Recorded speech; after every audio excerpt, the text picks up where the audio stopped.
77 days under fire, the siege that shocked the world.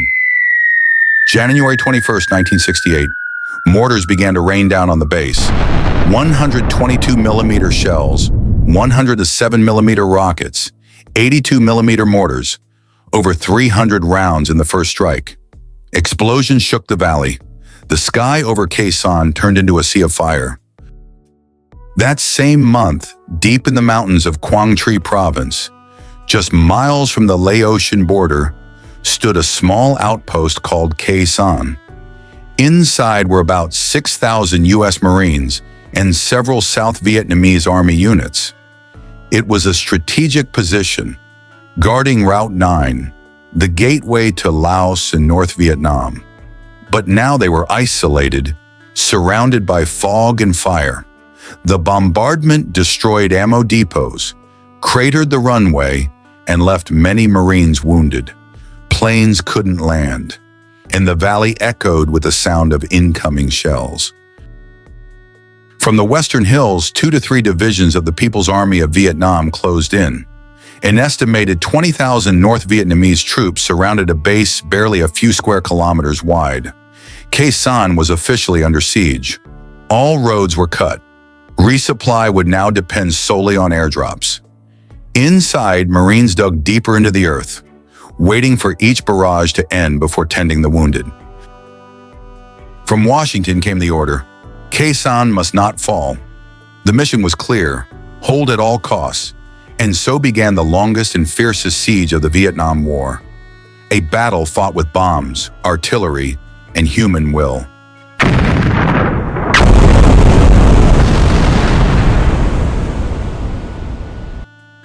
For 77 days and nights, Khe Sanh was buried in smoke and fire. On average, 1,500 shells struck the base each day. Over 100,000 tons of bombs fell around the area, including 2,700 B-52 sorties carpeting the western hills. This small outpost in Quảng Trị became the most heavily bombarded place of the entire war. At night, Marines crawled through trenches, waiting for the shelling to pause so they could move the wounded, dig and repair the runway. No road could be used.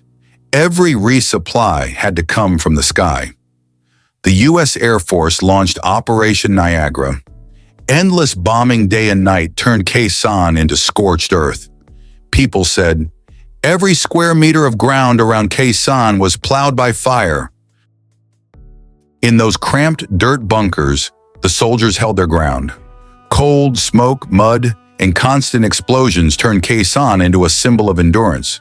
By early March, U.S. reports listed 274 killed and over 2,500 wounded.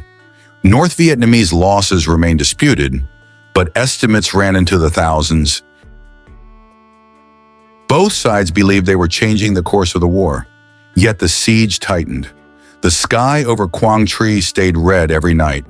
To break free from this hell, America prepared a new offensive, Operation Pegasus.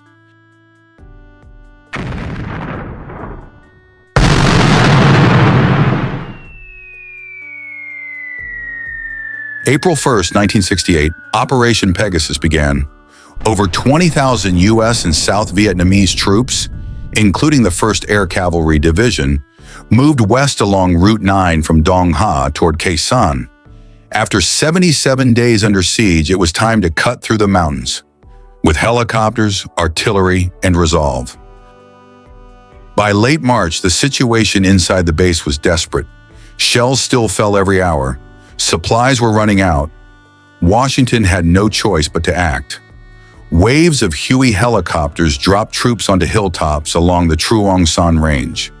Below them, tanks and artillery advanced through Route 9. Every kilometer gained cost blood. But slowly, the noose began to loosen.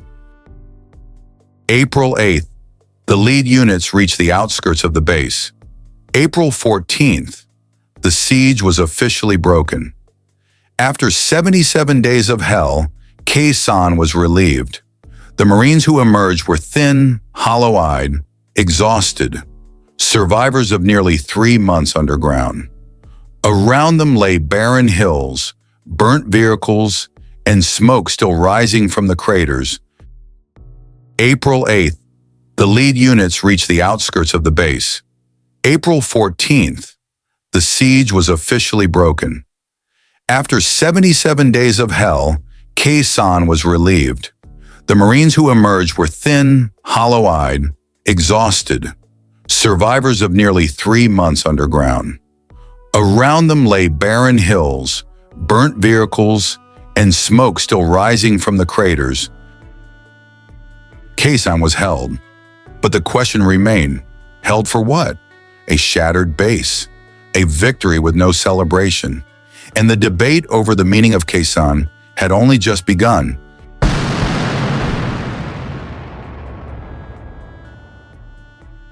From January to July 1968, over 100,000 tons of bombs, hundreds of thousands of shells, and thousands of lives were poured into a single valley along the Vietnam-Laos border. A battle whose outcome was not measured in territory, but in the change within human hearts. Khe Sanh was more than a fight. It was the hinge of 1968, the year the Vietnam War turned darker, deeper, irreversible. And when the dust finally settled, those who survived said only, "We held the hill, but lost the ground beneath our feet." Khe Sanh had ended, but the war was far from over. Only weeks later, Hue, the citadel in flames, would write the next most tragic chapter of 1968. We held the hill, but lost the ground beneath our feet. After the siege, Khe Sanh stayed occupied for only a few more months. By July 1968, U.S. forces withdrew and destroyed the base. The hill that had been held for 77 days with blood, bombs, and steel was left in ruins. Nothing but craters and ashes. Both sides claimed victory.